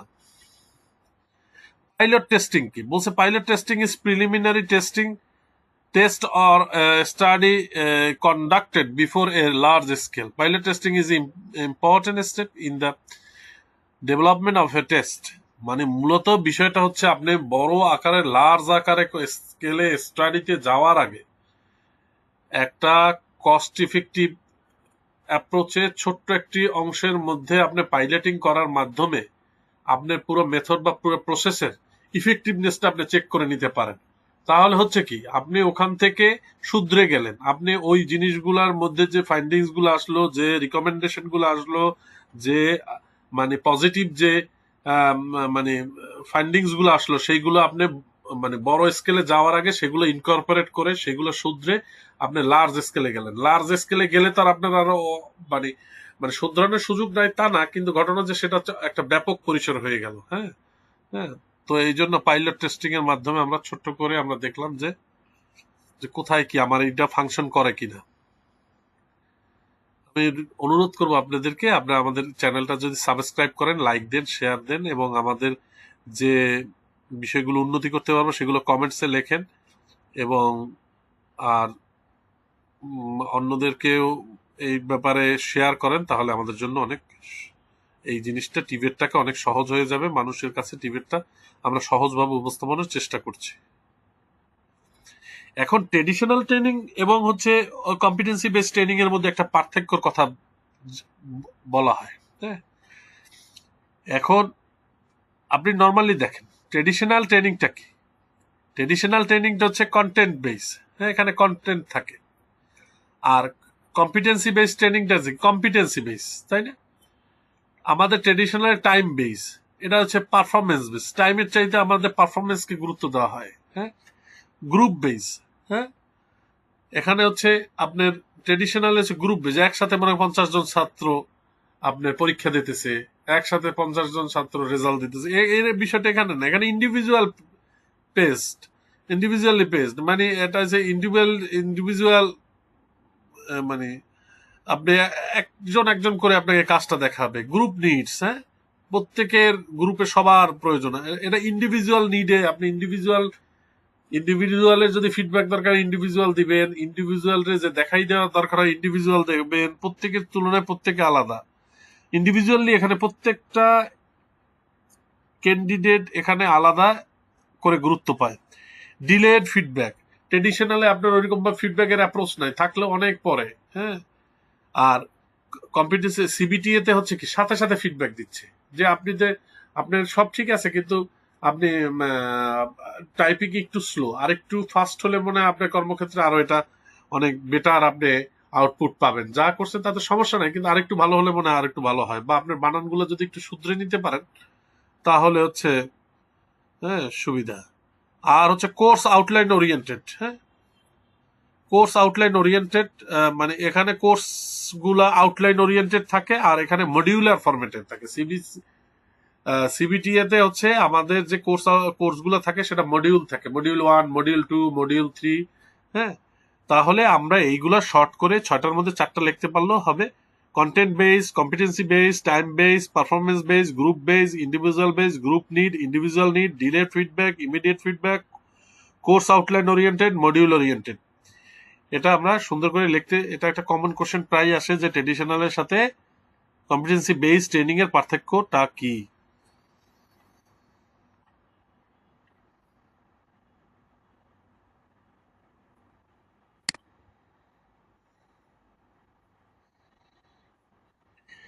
এখন বলছি ইউনিট অফ কম্পিটেন্সিটা নিয়ে আমরা একটু আলোচনা করবো। এটা সিবিএলএম এর 11তে পেজ নাম্বার 17, 18, 19, 20-এ। ইউনিট অফ কম্পিটেন্সিতে ডিসক্রাইব করা হচ্ছে স্কিল এবং knowledge require by a person to work effectively in the industry area. একটা ইন্ডাস্ট্রি এরিয়ায় যদি কেউ কোনো একজন পার্সন কাজ করতে চায় ইফেক্টিভলি নলেজ স্কিল নিয়ে, তাহলে হচ্ছে ইউনিট অফ কম্পিটেন্সি সেই নলেজ এবং স্কিলের ব্যাখ্যাটা করে, মানে বর্ণনাটা দেয় কি কি নলেজ স্কিল থাকতে হবে ওই কাজটা করার জন্য।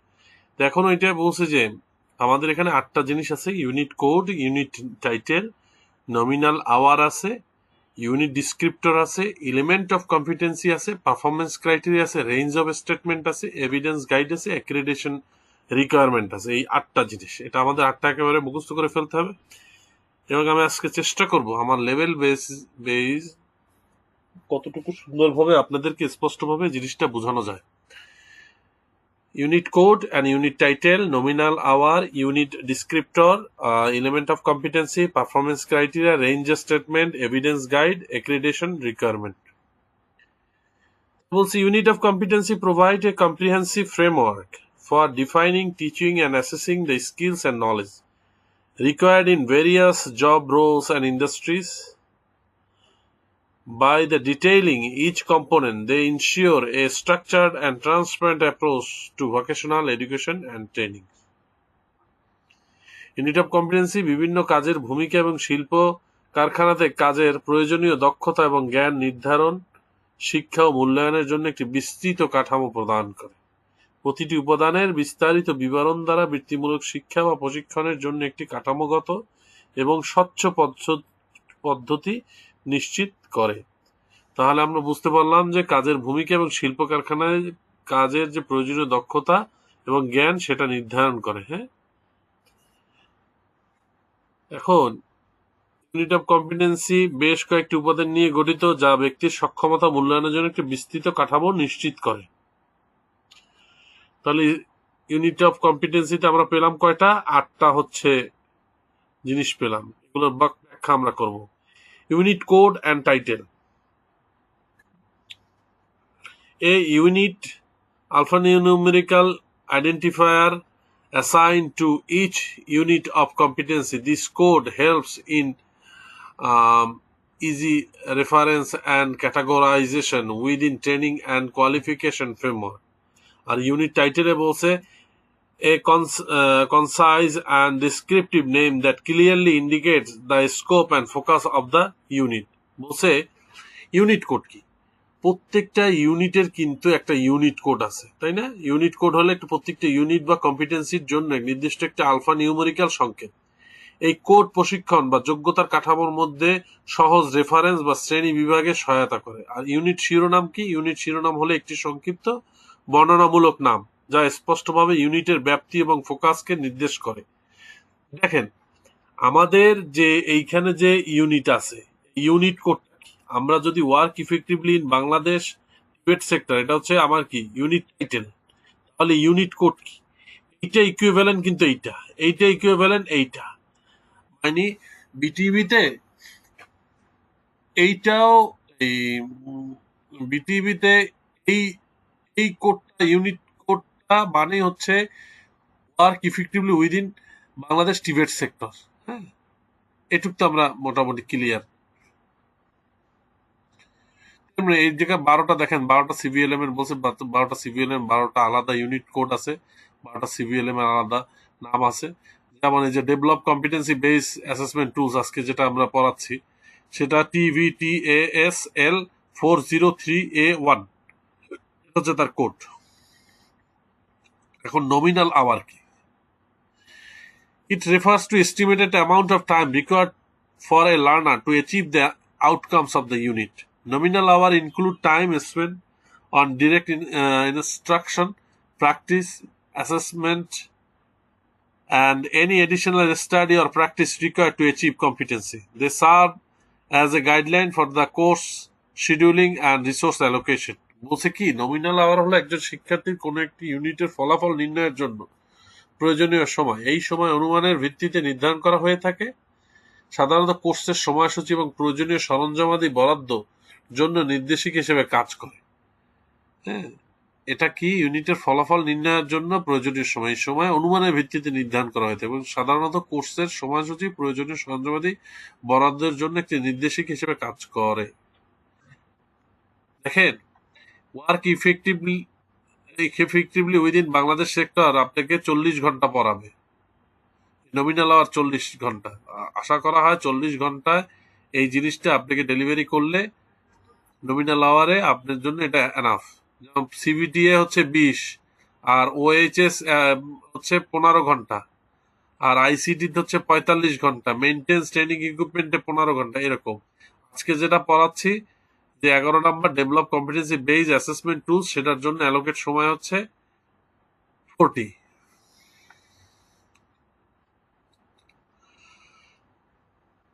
তাহলে ইউনিট ডিসক্রিপ্টর কি? ইউনিট ডিসক্রিপ্টর হলো কোন একটি ইউনিটের সামগ্রিক উদ্দেশ্য একটি ওভারভিউ প্রদান করে। একটা ইউনিট ডিসক্রিপ্টর করে কি, একটা ইউনিটের সামগ্রিক উদ্দেশ্য এবং একটি ওভারভিউ প্রদান করে। ইউনিট ডিসক্রিপ্টর শিক্ষার্থী এবং শিক্ষকগণে ইউনিট ব্যাপ্তি এবং গুরুত্ব বোঝাতে সহায়তা করে।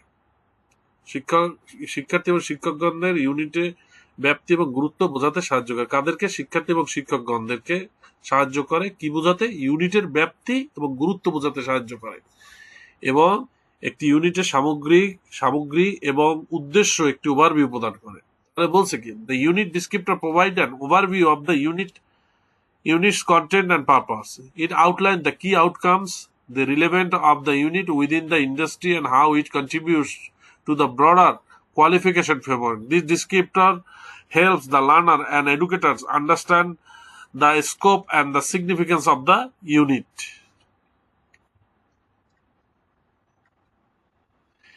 লাস্ট হচ্ছে 4 নম্বর হচ্ছে elements of competency. Element of competency are essential outcome that define what a learner must be able to do demonstrate competency in the unit. Each element describe a distinct activity to or set of tasks that contribute to the overall competency. They break down the unit into manageable part, guiding the learning and assessment process. বলছে কি, element of competency বলছে যে কম্পিটেন্সির যে element বা উপাদানগুলো হলো প্রয়োজনীয় ফলাফল, যে ফলাফল গুলো সেগুলোই হচ্ছে এলিমেন্ট। একজন শিক্ষার্থীকে ইউনিটে দক্ষতা প্রদর্শন করতে সক্ষম হবে, মানে আপনি এগুলো করে কি শিখতে পারবেন, মানে আপনি কি জানতে সক্ষম হবেন, কি দক্ষতা এবং স্কিল, নলেজ এবং স্কিল আপনি অ্যাকোয়ার্ড করতে পারবেন, সেটাই হচ্ছে মানে কম্পিটেন্সির এলিমেন্ট গুলা। হ্যাঁ, এবং প্রতিটি এলিমেন্ট একটি স্বতন্ত্র কার্যকলাপ, যা কার্যকলাপ সমূহের নির্দিষ্ট সেটকে বর্ণনার করার মাধ্যমে সামগ্রিক কম্পিটেন্সিতে অবদান রাখে। এগুলো কোনো ইউনিটকে পরিচালনার যোগ্য অংশ হিসেবে বিভক্ত করে, এছাড়াও শিক্ষা ও মূল্যায়ন প্রক্রিয়াকে নির্দেশিত করে। এখন এটা তো আমরা বুঝতে পারলাম। তাহলে পারফরমেন্স ক্রাইটেরিয়া কি? Performance criteria specify the understand the performance required to demonstrate competency for each element. Performance criteria specify the standard of performance required to demonstrate competency for each element. They detail observable and measurable behavior or action that indicate successful achievement of the element. Performance criteria provide clear benchmark for both teaching and assessment. বলছে কি, performance কে প্রতিটি উপাদানের জন্য দক্ষতা প্রদর্শন এর প্রয়োজনীয় মান নির্দেশ করে। আপনি যে ইউনিট অফ আমার যে এলিমেন্ট অফ কম্পিটেন্সি আছে, সেই এলিমেন্ট অফ কম্পিটেন্সি এগেইনস্টে আমার পারফরমেন্স ক্রাইটেরিয়া থাকবে যেগুলো হচ্ছে আমাকে প্রয়োজনীয় মান, দক্ষতা প্রয়োজনীয় মান নির্দেশ করে। তারা পর্যবেক্ষণযোগ্য বা পরিমাপযোগ্য আচরণ ক্রিয়াকলাপগুলো বিস্তারিতভাবে বর্ণনা করে, উপাদানের সফল অর্জন নির্দেশ করে, পারফরমেন্স মানদণ্ড শেখানো মূল্যায়নের জন্য পরিষ্কার বেঞ্চমার্ক সরবরাহ করে। আপনি যে এই জিনিসটা জানছেন সেইটা পারফরমেন্স ক্রাইটেরিয়ার মাধ্যমে বোঝা যাবে যে আপনি এই কাজগুলা পারলেই বোঝা যাবে যে আপনার মধ্যে এই কাজগুলা মানে আয়ত্ত হয়েছে। প্রত্যেকটা আউটকামের তো আমরা একটা মেজারমেন্টের মানদণ্ড আছে, সেটাই হচ্ছে মানে পারফরমেন্স ক্রাইটেরিয়া। তাহলে রেঞ্জ অফ স্টেটমেন্ট কি? Range statement contextualize the performance criteria by specifying the range of condition and context in which competency must be demonstrated, and it is outlined in different scenario, equipment, resource and environments that may be encountered. These ensure that the learner can apply their skill knowledge in various real work situation. এই কথাটা বলছে range of স্টেটমেন্টে প্রতিটা performance মানদণ্ডকে প্রসঙ্গীকরণের দক্ষতা প্রদর্শনের জন্য প্রয়োজনীয় শর্ত এবং প্রসঙ্গের নির্দিষ্ট রূপরেখা দান করে। একটি নিশ্চিত করে যে প্রার্থীরা বিভিন্ন বাস্তব জীবনের পরিস্থিতিতে তাদের দক্ষতা এবং জ্ঞান প্রয়োগ করতে সক্ষম হবে। আমি পরবর্তীতে একটা সিএস দেখালে আপনার রেঞ্জ অফ স্টেটমেন্টটা আর একটা ক্লিয়ার হবে। রেঞ্জ অফ স্টেটমেন্টটা হচ্ছে দেখা গেল যে আপনাকে বলা হইলো যে আমরা মাল্টিমিডিয়া, আমরা ইন্টারনেটে কি বলবো, আমরা আমরা মেইল, ইলেকট্রনিক মেইল শিখাবো। ইলেকট্রনিক মেইলে দেখা গেল রেঞ্জ অফ স্টেটমেন্টে বলছে শুধুমাত্র আমরা জিমেল শিখাবো, আমরা ইয়াহু শিখাবো না। হ্যাঁ, তার মানে হচ্ছে আপনি জিমেলটা শিখলেই আপনার জন্য এনাফ। এই এই সিএসএ আপনার জিমেলটাকে ইন্ডিকেট করে দেওয়া হয়েছে। এভিডেন্স গাইড কি বলছে? The evidence guide provides information on the types of evidence that can be used assess the competency. হ্যাঁ, এবং এখানে বলা হয়েছে it includes guidance on the method of assessment such as direct observation, work sample, simulation or portfolio. The guide also outlined the quality and quantity of evidence required, ensure that the assessment is consistent, fair and reliable. মূলত বলছে যে evidence guide প্রতিটি কিছু তথ্য সরবরাহ করে যা দক্ষতা মূল্যায়নের জন্য ব্যবহার করা যেতে পারে। এটি মূল্যায়নের পদ্ধতিগুলোর উপর নির্দেশিকা অন্তর্ভুক্ত করে, যেমন সরাসরি পর্যবেক্ষণ, কাজের নমুনা, সিমুলেশন, পোর্টফোলিও। নির্দেশিকাটি প্রয়োজনীয় প্রমাণের গুণগত মান, পরিমাণের রূপরেখা নির্ধারণ করে, একটা নিশ্চিত করে যে মূল্যমান সামঞ্জস্যপূর্ণ, ন্যায্য এবং নির্ভরযোগ্য। হ্যাঁ, মানে আপনার এভিডেন্স গাইড করে কি? এভিডেন্স গাইড আপনার কিছু তথ্য সরবরাহ করে যা দক্ষতা মূল্যায়নের জন্য ব্যবহার করা যেতে পারে। আর অ্যাক্রিডিটেশন রিকোয়ারমেন্টে বলতেছে কি? Accreditation requirement বলতেছে detailed standard and condition that the unit of competency must meet to be formally recognized by the accreditation body and regulatory authority. These include compliance with industry standard এবং alignment with the national and regional qualification framework and adherence to any specific legal or professional regulation. Accreditation ensure that the unit of maintain the relevance and validity within the industry.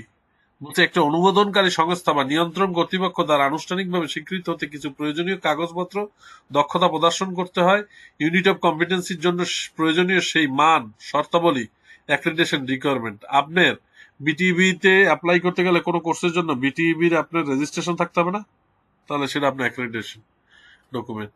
আপনার দেখা গেল যে VAT ট্যাক্সের কাগজ লাগতে পারে, সেটাও accreditation document. আপনার এইখানে বলা থাকে যে আপনি কোন কোন রিকোয়ারমেন্ট গুলো ফুলফিল করতে হবে এই কোর্সে অ্যাপ্লাই করার জন্য বা এখানে প্রজেক্ট পাওয়ার জন্য। এইটা হচ্ছে আপনার অ্যাক্রিডিটেশন ডকুমেন্ট। এখন এভিডেন্স গাইডের কথা বলছি না, এখন এভিডেন্স গাইডটা একটু ক্লিয়ার করে দিই। Evidence guide is mandatory. The purpose of the evidence guide is to guide the assessor in the collection of the evidence. যে পারপাস অফ দ্য এভিডেন্স গাইডের কাজ হচ্ছে কি? অ্যাসেসরকে এভিডেন্স কালেক্টে সহায়তা করবে। Evidence guide must relate directly to the elements of performance criteria and range of variable. Elements of performance criteria and range of ভেরিয়েবলের সাথে directly connected.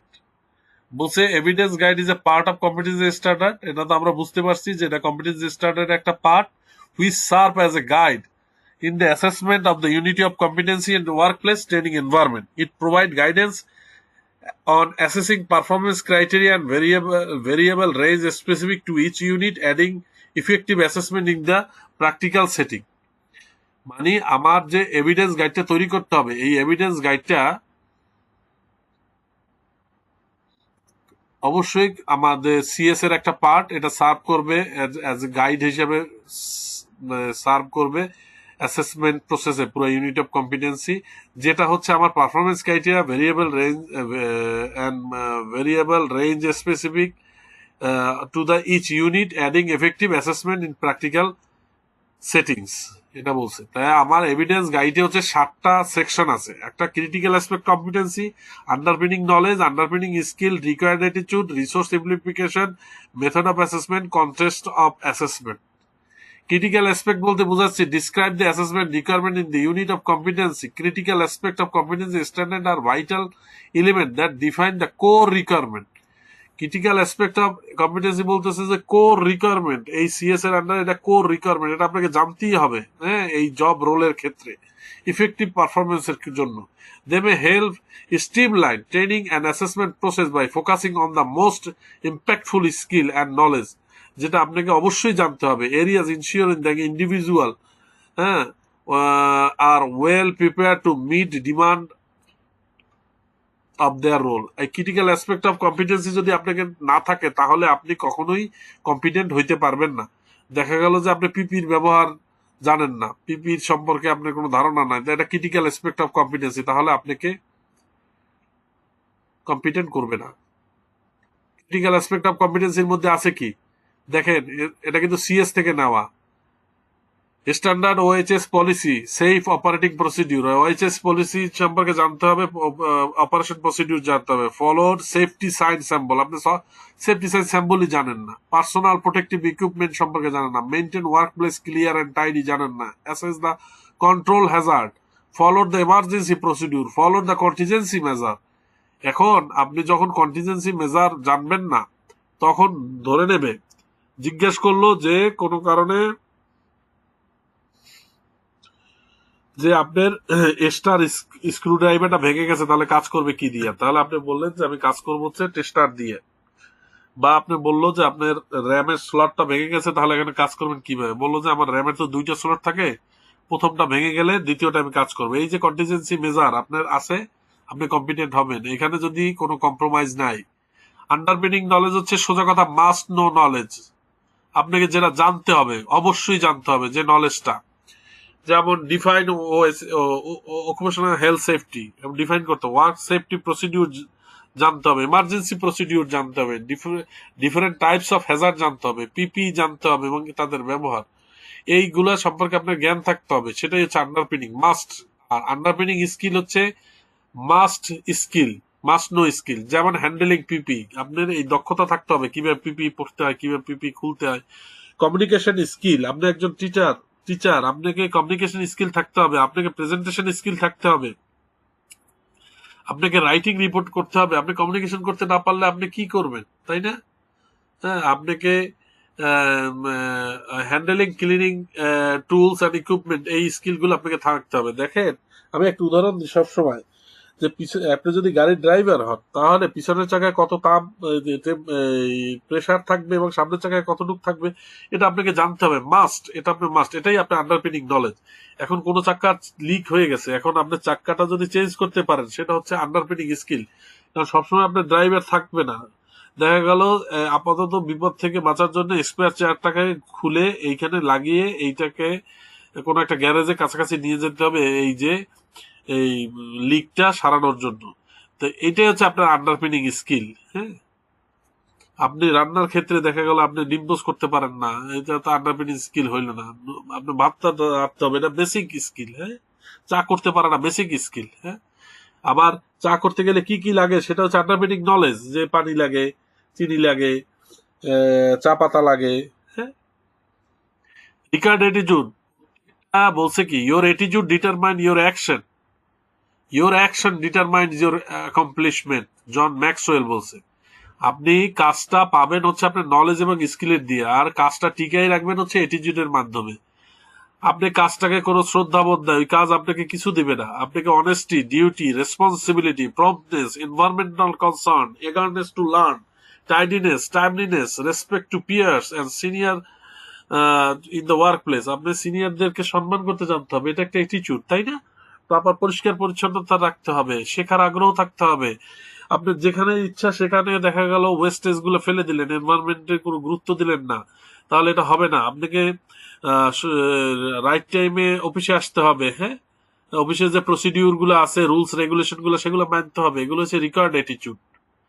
Resource implication, resource, সোজা কথা, আমার এইটা পরিচালনা করার জন্য যে রিসোর্স গুলো দরকার, সেই রিসোর্স গুলা যদি আমার থাকে, সেটা হচ্ছে রিসোর্স ইমপ্লিকেশন। মানে ওয়ার্ক এনভায়রনমেন্ট থাকতে হবে, সেখানে ওয়ার্ক এনভায়রনমেন্ট অ্যান্ড কন্ডিশন থাকতে হবে, এটা পরিবেশ এবং সেখানে কাজ করা পরিবেশ থাকতে হবে, টুলস থাকতে হবে, ইকুইপমেন্ট থাকতে হবে, মেটেরিয়ালস থাকতে হবে।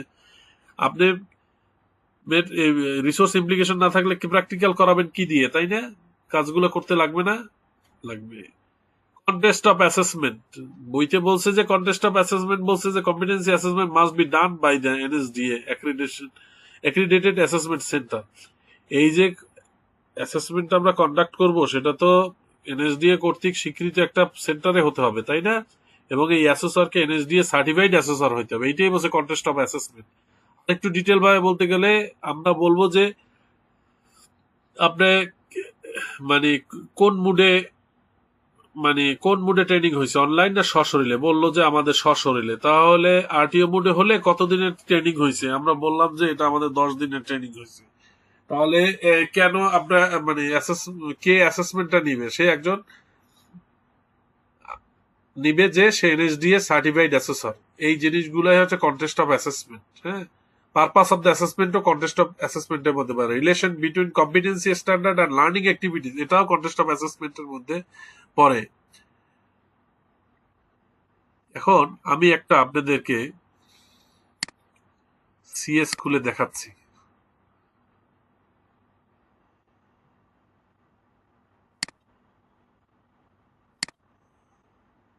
দেখেন, এটা হচ্ছে ইউনিট টাইটেল। তাহলে use ICT facilities teaching and learning, এটা হচ্ছে আমাদের যে 4 নম্বর, হ্যাঁ, সিবিএলএম।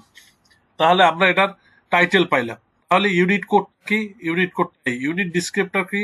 ইউনিট ডিসক্রিপ্টরটা বলছে যে একটা ওভারভিউ দিছে। This unit cover knowledge, skill, attitude required to use ICT facilities teaching and learning. It includes setting up work environment, utilize the word processing application, utilize presentation application, utilize spreadsheet application, using internet, communicate and collect information। আপনি বুঝতে পারলেন যে এই সিবিএলএমটা বা এই সিএসটার মধ্যে আমাদের কি কি করতেছে।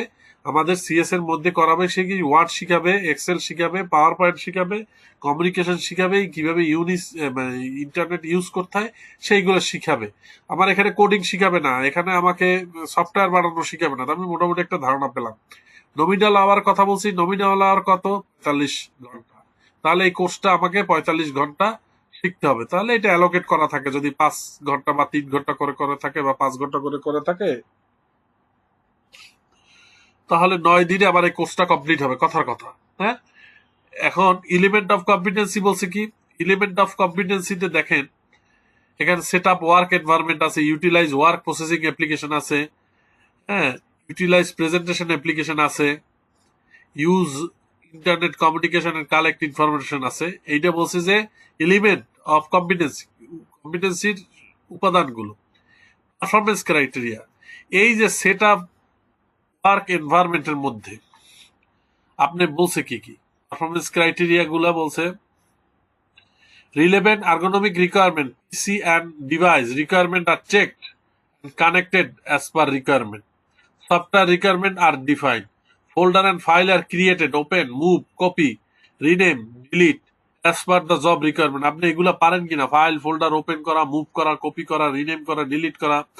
Desktop appearance settings, desktop setting করতে পারেন কিনা? Configure in the line with the personal preference. আপনি ডেস্কটপটা সেট আপ করতে পারেন। Connecting to the printer to check the test in the accordings to the equipment use guide.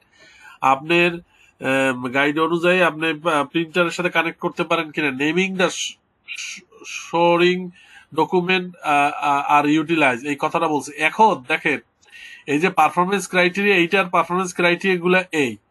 এখন এই performance criteria আর assessment ক্রাইটেরিয়ার মধ্যে পার্থক্য হচ্ছে কি, পারফরমেন্স ক্রাইটেরিয়া এই কাজটা শিখতে গেলে এগুলো সবগুলো পারফরমেন্স ক্রাইটেরিয়া আপনাকে জানতে হবে, কোনটা আপনি বাদ দিতে পারবেন না। এখন অ্যাসেসমেন্ট ক্রাইটেরিয়া সবগুলোর মধ্যে হইতে পারে, শুধুমাত্র আপনাকে একটা জিনিসই দিতে পারে অ্যাসেসমেন্ট ক্রাইটেরিয়ায়, যে 1.3 দিয়ে আপনাকে অ্যাসেসমেন্ট চেক করতে পারে। আপনি 1.3 এইটা যদি আপনি পারেন তাহলে ধরে নেয় যে আপনি এটা সবগুলা পারেন। আবার অ্যাসেসর যদি চায় এগুলো সবগুলো আপনাকে দিতে পারে, সাধারণত সবগুলো দিলে তো আর অ্যাসেসমেন্ট আসলে করা সম্ভব না, তাই না? এখন এর মধ্যে দেখেন বোল্ড এবং ইটালিক হচ্ছে আমার রেঞ্জ অফ ভেরিয়েবল। এই বোল্ড এবং ইটালিক হচ্ছে কি আমার রেঞ্জ অফ ভেরিয়েবল। বলছে সফটওয়্যার রিকোয়ারমেন্টস আর আইডেন্টিফাইড, রিকোয়ারমেন্ট আর আইডেন্টিফাইড, এই সফটওয়্যার রিকোয়ারমেন্ট আর আইডেন্টিফাই যদি আমরা যাই,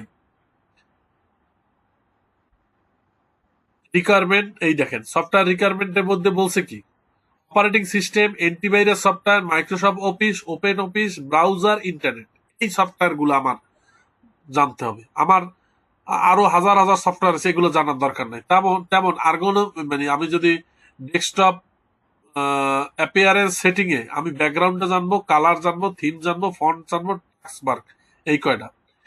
বলছে কি পিসি আর ডিভাইসের ক্ষেত্রে পার্সোনাল কম্পিউটার আর মডেম, এই দুইটা। মানে এটা হচ্ছে কি, ধরেন আপনার বলা হয়েছে যে ইন্টারনেটে সোশ্যাল মিডিয়ায় হচ্ছে আপনার দেখা গেল যে ফেসবুক আর টুইটার, হ্যাঁ, এই দুইটা নিয়ে যদি আপনাকে এই রেঞ্জ অফ ভেরিয়েবলে বলে, ইনস্টাগ্রাম নিয়ে আমাদের কোনো কোশ্চেন আসবে না, হ্যাঁ। তারপর দেখেন এই রেঞ্জ অফ ভেরিয়েবলে বলছে ওয়ার্ড প্রসেসিং ডকুমেন্ট, তাই না? ওয়ার্ড প্রসেসিং এর মধ্যে আপনি কতটুকু জানবেন, তো ওয়ার্ড প্রসেসিংটা কি শিখবেন না? একটা সিভি লেখা জানতে হবে, একটা ইনভেলপ তৈরি করে জানতে হবে, একটা লেটার্স লিখতে জানতে হবে, একটা মেমো তৈরি করতে জানতে হবে, মিনিটস তৈরি করতে হবে, শর্ট রিপোর্ট করতে হবে, স্যাম্পল 1 পেজ ফ্লায়ার বানাইতে হবে, এইগুলা। তো এরকম প্রত্যেকটা এলিমেন্ট মানে কি বলবো, প্রত্যেকটা এলিমেন্ট অফ কম্পিটেন্সির এগেনস্টে কিছু পারফরমেন্স ক্রাইটেরিয়া আছে। পারফরমেন্স ক্রাইটেরিয়ার মধ্যে আবার আমার রেঞ্জ অফ ভেরিয়েবল বলে দিচ্ছে যে রেঞ্জটা কতটুকু হবে, আমি কতটুকু শিখলে হবে, হ্যাঁ। আর অ্যাসেসমেন্ট ক্রাইটেরিয়া হচ্ছে পারফরমেন্স ক্রাইটেরিয়ার মধ্যে থেকে সবগুলো পরীক্ষা আসতে পারে, আর দুইটা নর্মালি সাধারণত অল্প কিছুর মধ্যে দিয়ে আসে। আমরা তো প্রত্যেকটা ভাতকে চাপ চেপে আমরা বলবো না যে ভাত হয়েছে, আমরা একটা বা দুইটা ভাতকে চেপে আমরা বলবো যে আমাদের ভাত সেদ্ধ হয়ে গেছে, হ্যাঁ। তো এটা হইলো ব্যাপার, হ্যাঁ। এখন আর একটা দেখে ক্রিটিক্যাল অ্যাসপেক্ট কথা বলছি না, এই যে এভিডেন্স গাইড,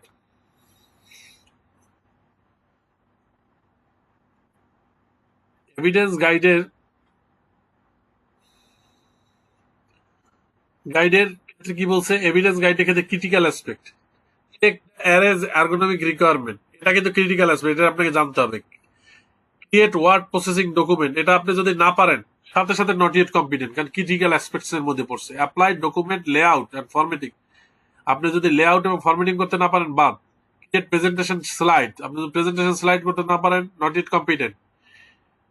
এইগুলো আপনাকে জানতে হবে। Understanding knowledge, relevant ergonomic requirement, আপনাকে আর্গোনমিক রিকোয়ারমেন্ট কেন দরকার, পিসি এন্ড ডিভাইস রিকোয়ারমেন্ট, পিসিতে কোন এই পিসি ডিভাইসের যে রিকোয়ারমেন্ট আর্গোনমিক রিকোয়ারমেন্ট গুলো কেন দরকার, সফটওয়্যার রিকোয়ারমেন্ট আইডেন্টিফাইড, কি কি সফটওয়্যার দরকার এই পিসিটাকে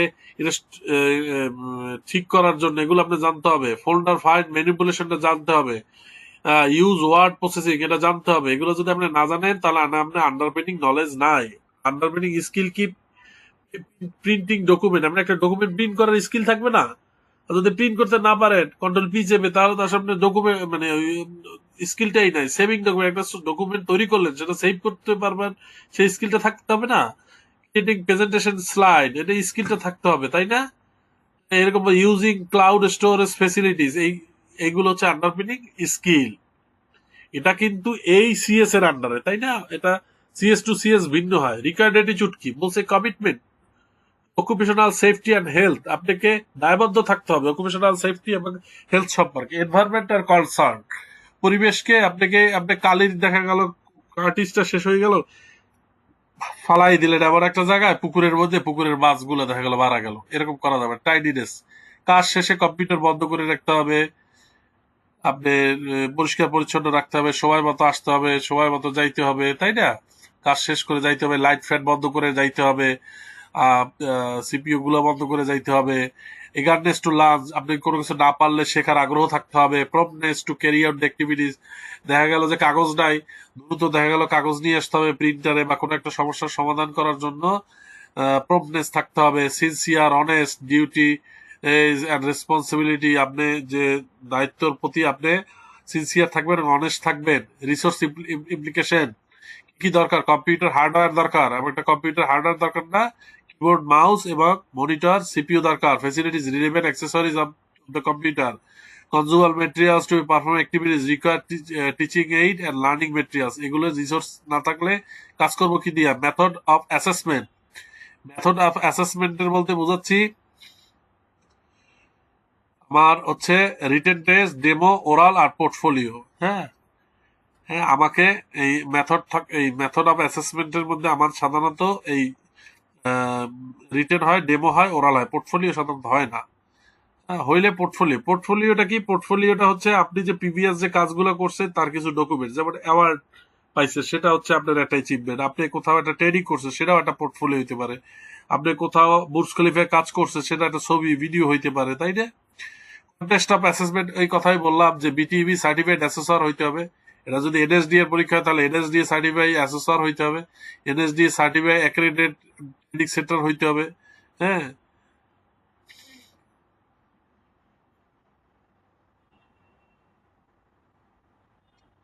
assessment shall be observed while tasks are being undertaken whether individual or group। আপনি যখন অ্যাসেসমেন্টটা কন্ডাক্ট করবেন তখন তো আপনাকে অবজার্ভ করতে হবে না, আপনি থুয়ে চলে যাবেন না কারো কাছে বসে থাকলে, তাহলে তো হবে না। অ্যাক্রেডিটেশন ডকুমেন্টে কি বলছে, যে ডকুমেন্ট গুলা লাগবে? Training provide must be accredited by the, এই যে এই ট্রেনিং যে প্রোভাইড করবে তারা অবশ্যই বিটিইবি দ্বারা রেজিস্টার্ড হইতে হবে। এটা যদি এনএসডি এর পরীক্ষা হয় তাহলে এনএসডি এর দ্বারা রেজিস্টার্ড হইতে হবে।